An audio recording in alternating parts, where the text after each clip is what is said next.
দ্রুত নির্বাচনসহ কিছু দাবিতে কাল থেকে মাঠে নামছে বিএনপি। দেশের চলমান পরিস্থিতিতে নেতাকর্মীদের সজাগ ও সতর্ক থাকার নির্দেশের পাশাপাশি দ্রুত নির্বাচনের রোডম্যাপ ঘোষণাসহ বিভিন্ন জনদাবিতে মাঠে নামছে বিএনপি। এরই অংশ হিসেবে আগামীকাল বুধবার থেকে ৬৭ সাংগঠনিক জেলায় সমাবেশ করবে দলটি। সমাবেশে যোগ দিতে দলের মহাসচিব মির্জা ফখরুল ইসলাম আলমগীর সহ জাতীয় স্থায়ী কমিটির সদস্য, ভাইস চেয়ারম্যান সহ জ্যেষ্ঠ নেতারা তৃণমূলে যাচ্ছেন। বিএনপির জ্যেষ্ঠ যুগ্ম মহাসচিব রুহুল কবির রিজভী বলেন, নিত্যপ্রয়োজনীয় দ্রব্যমূল্যের ঊর্ধ্বগতি সহনীয় পর্যায়ে রাখা, অবনতিশীল আইন শৃঙ্খলা পরিস্থিতির উন্নতি, দ্রুত নির্বাচনের রোডম্যাপ ঘোষণা এবং পতিত ফ্যাসিবাদের নানা ষড়যন্ত্র মোকাবেলার দাবিতে আগামীকাল ১২ ফেব্রুয়ারি থেকে সমাবেশ শুরু হবে। আগামী ২৫ ফেব্রুয়ারির মধ্যে এই কর্মসূচি শেষ হবে। জেলা পর্যায়ে সমাবেশের পর পর্যায়ক্রমে মহানগর ও বিভাগীয় সদরে সমাবেশ হবে। সাগর রুনি হত্যার ১৩ বছর আজ, ৬ বছর মামলার কার্যত কোনো তদন্ত হয়নি। আলোচিত সাগর রুনি হত্যা মামলার তদন্তে কাজ করছে টাস্কফোর্স।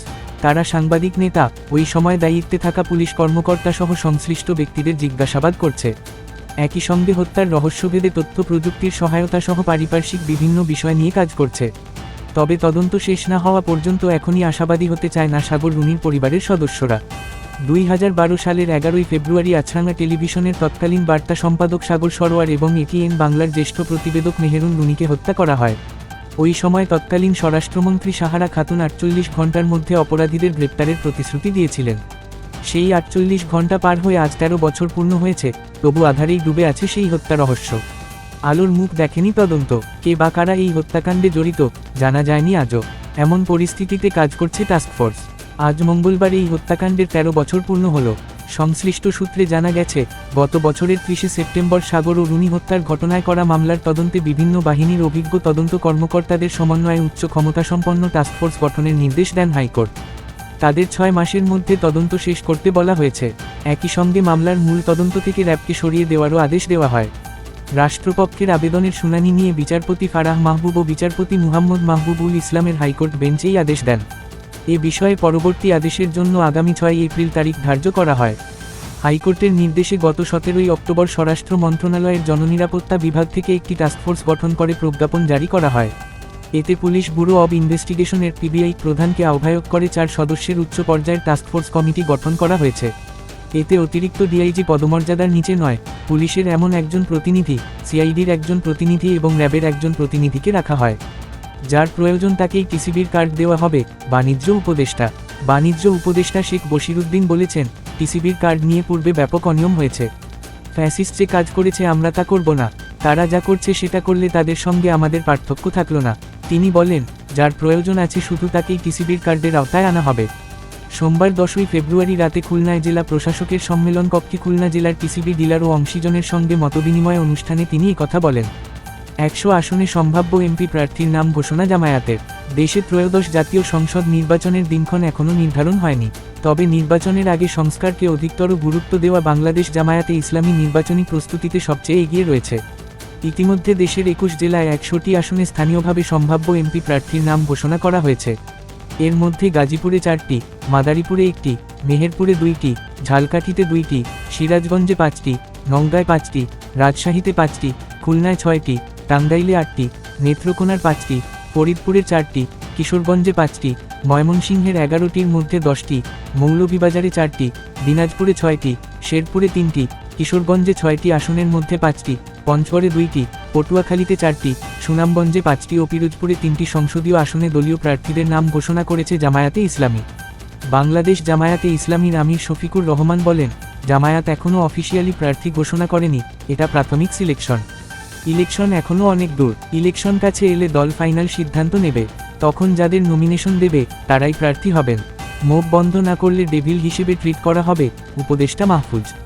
কথিত আন্দোলন বা মোবের নামে রাষ্ট্রকে অকার্যকর ও ব্যর্থ প্রমাণের চেষ্টা করা হলে এক বিন্দু ছাড় দেওয়া হবে না বলে জানিয়েছেন অন্তর্বর্তী সরকারের উপদেষ্টা মাহফুজ আলম।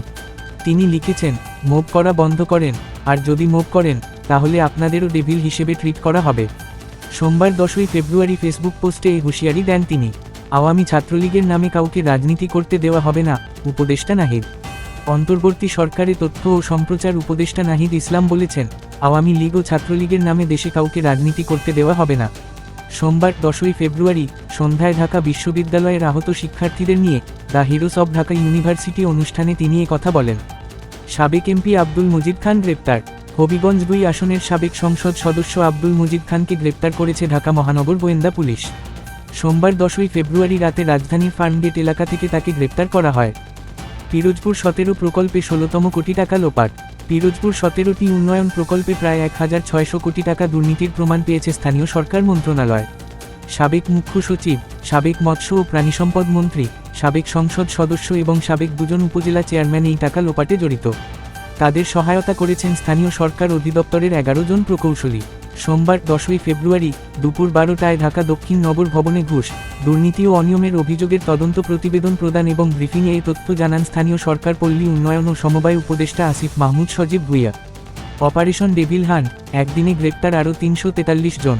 গত ২৪ ঘণ্টায় সারা দেশে অপারেশন ডেভিল হান্ট অভিযানে ৩৪৩ জনসহ মোট ১,৫২১ জনকে গ্রেপ্তার করা হয়েছে। সোমবার পুলিশ সদর দপ্তর থেকে এই তথ্য জানানো হয়। এতে বলা হয়েছে, অপারেশন ডেভিল হান্ট অভিযানের আওতায় ৩৪৩ জনকে গ্রেপ্তার করা হয়েছে। আর অন্যান্য মামলা ও ওয়ারেন্টের আওতায় গ্রেপ্তার করা হয়েছে ১,১৭৮ জনকে।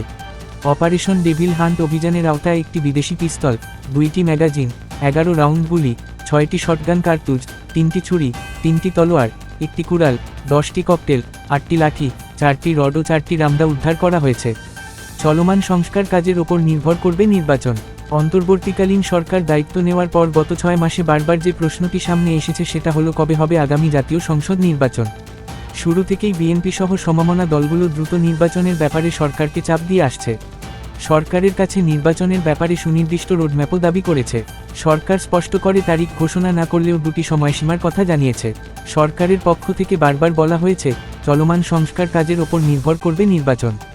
রাজনৈতিক দলগুলো ব্যাপক পরিসরে সংস্কার চাইলে ২০২৬ সালের জুনের মধ্যে নির্বাচন হবে। আর সংক্ষিপ্ত সংস্কার চাইলে ২০২৫ সালের মধ্যে ত্রয়োদশ নির্বাচন অনুষ্ঠিত হবে। প্রাথমিক বিদ্যালয়ে সহকারী শিক্ষক পদ বিলুপ্তির সুপারিশ। প্রাথমিক শিক্ষার মানোন্নয়নে গঠিত কনসালটেশন কমিটি সরকারি বেসরকারি প্রাথমিক বিদ্যালয়ে সহকারী শিক্ষক পদ বিলুপ্ত করার সুপারিশ করেছে। সুপারিশ অনুযায়ী প্রাথমিক বিদ্যালয়ে শুধু শিক্ষক পদবি নিয়ে কর্মজীবন শুরু করে পরবর্তীতে সিনিয়র শিক্ষক হিসেবে পদোন্নতি দেওয়ার প্রস্তাব করা হয়। সোমবার ১০ই ফেব্রুয়ারি দুপুরে প্রধান উপদেষ্টাকে এই সুপারিশ সম্বলিত প্রতিবেদন জমা দেয় পরামর্শক কমিটি। পরে বিকেল ৫টায় এ নিয়ে রাজধানীর ফরেন সার্ভিস একাডেমিতে সাংবাদিকদের ব্রিফ করেন প্রাথমিক ও গণশিক্ষা উপদেষ্টা অধ্যাপক ডাক্তার বিধান রঞ্জন রায় পোদ্দার। শ্যামপুরে প্লাস্টিক কারখানায় আগুন। রাজধানীর শ্যামপুরে প্লাস্টিক কারখানায় লাগা আগুন নিয়ন্ত্রণে এসেছে। ফায়ার সার্ভিসের ৭টি ইউনিটের চেষ্টায় সকাল সোয়া ৭টার দিকে আগুন নিয়ন্ত্রণে আসে। তবে নির্বাপন কাজ এখনও চলমান রয়েছে। মঙ্গলবার ১১ই ফেব্রুয়ারি এক বিজ্ঞপ্তিতে এ তথ্য জানিয়েছে ফায়ার সার্ভিস। ফায়ার সার্ভিসের মিডিয়া শাখার কর্মকর্তা মোহাম্মদ আনোয়ারুল ইসলাম বলেন, ফায়ার সার্ভিসের ২ ঘণ্টার কিছু বেশি সময়ের চেষ্টায় সকাল ৭টা ১৮ আগুন নিয়ন্ত্রণে এসেছে। আগুন নিয়ন্ত্রণে কাজ করেছে ৭টি ইউনিট। নির্বাপন কাজ এখনও চলমান রয়েছে। এর আগে মঙ্গলবার ভোর ৫টায় রাজধানীর শ্যামপুরের ১১ নং লাল মসজিদ রোডে একটি প্লাস্টিক কারখানায় আগুন লাগার খবর পায় ফায়ার সার্ভিস। খবর পেয়ে সকাল ৫টা ৮ ঘটনাস্থলে পৌঁছে আগুন নেভানোর কাজ শুরু করে ফায়ার সার্ভিস। পোস্তগোলা, সূত্রাপুর ও সিদ্দিকবাজার ফায়ার স্টেশনের মোট ৭টি ইউনিট আগুন নিয়ন্ত্রণে কাজ করেছে জানিয়ে মোহাম্মদ আনোয়ারুল ইসলাম আরও বলেন, কারখানাটিতে প্লাস্টিক ও স্যান্ডেল রয়েছে। এটি মূলত পুরাতন স্যান্ডেলের রিসাইক্লিং কারখানা। নতুন নতুন শীর্ষ খবরের জন্য চ্যানেলটিকে লাইক, কমেন্টস, শেয়ার, সাবস্ক্রাইব অথবা ফলো করুন।